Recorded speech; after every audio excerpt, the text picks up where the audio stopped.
Hello বন্ধুরা, কেমন আছো তোমরা সবাই? একটা নতুন ব্লগে সবাইকে স্বাগতম জানাই। তো আজকের মেনুতে ছিল আমার পছন্দের পাঙাশ মাছের ঝোল আর কি, আলু দিয়ে গরম মশলা বাটা টাটা দিয়ে একটা রসা টাইপের, যেটা আমার মা করতো।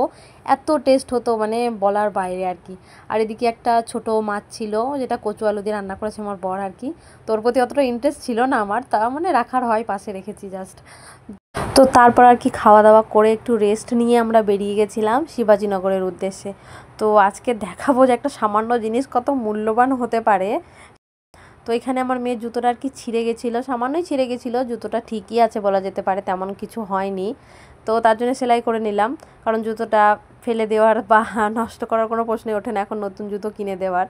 তো যাতে ও বোঝে আর কি, যে সব জিনিসই ছিঁড়ে গেলে বা কিছু হয়ে গেলেই ফেলে দিয়ে নতুন জিনিস নিয়ে আসা, এটা তো সবসময় সম্ভব না।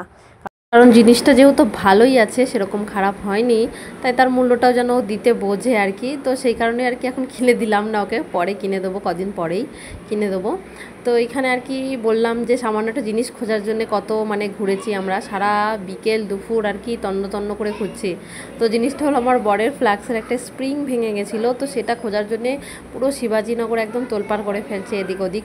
মানে ওর যে কটা জানাশোনা দোকান ছিল সব দোকানে গিয়ে গিয়ে আর কি নেমে নেমে জিজ্ঞাসা করছিল, দেখি যে এই স্প্রিংটা পাওয়া যাবে কি না। আর আমরা বাস ওয়েট করছিলাম আর কি। আর এদিকে তো প্রচণ্ড ভিড় বাজারে, কারণ যেহেতু রমজান মাস আর কি, তো প্রচুর কেনাকাটাও চলছে, এই চলছে। এমনি সানডের দিন অনেক ভিড় হয় শিবাজীনগরে, তো তারপরে তো আরও উৎসবের দিন, তো প্রচুর ভিড় ছিল আর কি। আর আমি তো বসে বসে খালি জামা কাপড়গুলি দেখছিলাম, যে কি সুন্দর সুন্দর জামা প্যান্টের কালেকশান, মনে হচ্ছে যেন এটা রেখে ওটা নিই। কিন্তু সেই দিন আর বলার কোনো সাহস ছিল না আর কি। মানে বললেই আমার অবস্থা খারাপ হয়ে যেত, কারণ ও বেচারা একটা জিনিস খোঁজার জন্য এত কষ্ট করছে, ওর মাঝে যদি বলি আমাকে জামা কিনে দাও, তাহলে তো পুরো আমার শেষ একদম অবস্থা। তো এখানে একটা আঙ্কেল আর কি বলছিল যে কমার্শিয়ালে গিয়ে দেখো, তো ওখানে পেতে পারো হয়তো। তো তার জন্য আবার এদিকে কমার্শিয়ালের ওইদিকে যাচ্ছিলাম। এদিকে কত সুন্দর সুন্দর টেডি জামা কাপড় কত কিছু রয়েছে আর কি ঝোলানো, কিন্তু কিছু বলার উপায় নেই ওই আর কি। তো ওই যে এখানেও মানে শেষমেশ এখানেও আমরা খুঁজে পাইনি। তারপরে আবার এখান থেকে আমরা গেছিলাম অন্য জায়গায়। এখানে এই যে মা মেয়েকে দাঁড় করিয়ে রেখে ওই যে আমার বর যাচ্ছে আর কি খোঁজার জন্যে। এদিকে আমরা দাঁড়িয়ে দাঁড়িয়ে বোর হচ্ছিলাম প্রচণ্ড আর কি। তো তারপরে ওখানে তো পাওয়া গেল না। পরে আমার বর বললো চলো তাহলে সিটি মার্কেট যাই, ওখানে সানডে মার্কেট আছে, ওখানে পাওয়া যাবে সব কিছু, ওখানে শিওর পাওয়া যাবেই যাবে, এরকম আমাকে বললো। তো আমার আর কি, আমি তো পেছনে বসেই থাকবো, আমি বললাম চলো তোমার যদি যাওয়ার ইচ্ছে হয় তাহলে যাই চলো। তো ওই দিক দিয়ে যাচ্ছিলাম বিধানসভার সামনে দিয়ে, আর এখানে প্রচণ্ড ভিড়, কারণ বিধানসভায় ভেতরে আবার কোনো প্রোগ্রাম ছিল। তো যার কারণে এখানে এত ট্রাফিক, এখানে মনে হচ্ছে আরও ডবল ট্রাফিক যে মানে পড়েছি আমরা। দেখো এখান দিয়ে এতটুকু পার হতে আমাদের এত সময় লেগেছে, কি বলবো। দেখতেই পাচ্ছ ওখান থেকে পুরো সেট আপ মানে রেডি একদম। তো রাতে যখন আমরা আসছিলাম তখন দেখি সুন্দর প্রোগ্রাম হচ্ছে, ওখানে গান টান হচ্ছে। তারপর ওখান থেকে চলে গেলাম সিটি মার্কেট, ওখানে গিয়ে আবার একটু ধানিয়া আর কি রাই নিলাম মনে হয়, হ্যাঁ। তো এই দুটো আমার খুব লাগে আর কি, তো তার জন্য নিয়ে নিলাম এখান থেকে। তো আমি বলছি পাঁপড় ঠাপড় নাও, আরও কিছু নাও।